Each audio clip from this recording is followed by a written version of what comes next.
Ito? Nakailan na to? Nakailan na? Isa lang. Yung din yan nasusugatan.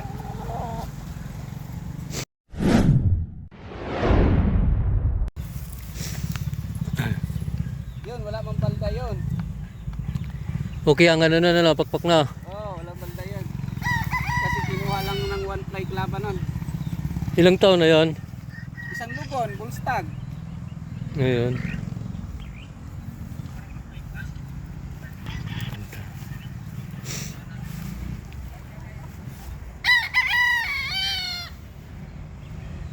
Bago rin opera, inoperahan din siya. Sabdo. Yun. Tendency na nga dyan. Okay. Iwa nyo dito eh. Mahirap. Katabi na ng apo. Oo. Pinauto na.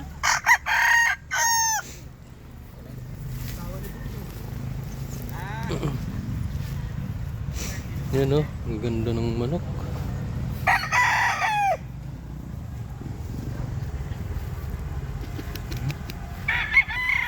Kalisayan. Yan, winner na din yan. Ito? Nakailan na to? Nakailan na? Isa lang. Yung din yan nasusugatan.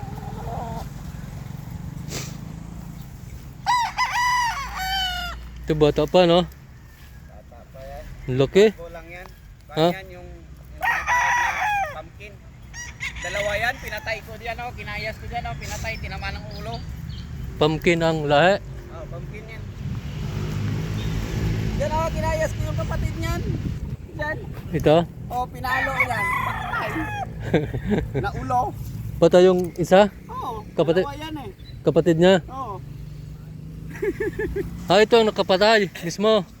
Hindi, ito ang pumatay. Ay, ito. Yung siyamo ko. Anong lahi naman yan? Siyamo. Siyamo. Oh, pinag-breed ko yan sa ano. Siyamo, ang laki oh. Napatay niya kahit walang ano? Ay, Oh, nilalaban na walang tare. Pero hindi na puro yan. Hindi na mag-sustain yan sa... walang gloves? Ginanyan ko, pinasakit ko dyan. Umangat yan, kumalo sa taas.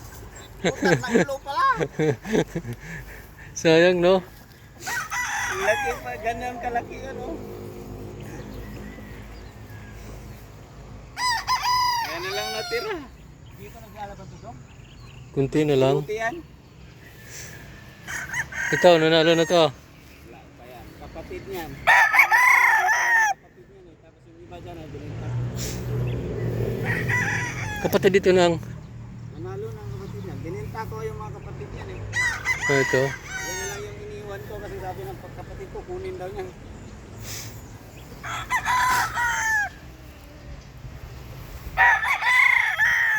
Ang lawak.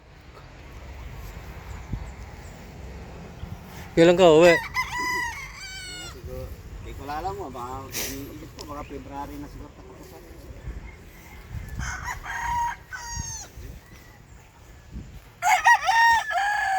Ito ilang panalo na to? Isa lang din? Dati namaan kasi yung pipito niya no. Hindi na pwede to. Hindi na pwede.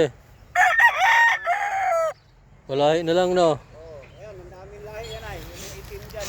Sayang, ang ganda po naman oh. Anong lahi naman to? Ayan, yung mga itim dyan ang palabas ko ngayon. Ah, yung mga bago. Kuhan ka inahin yan, apat ang sinalang ko niyan eh. Mayroon pa doon sa likod niya, dalawang inahin-inahin.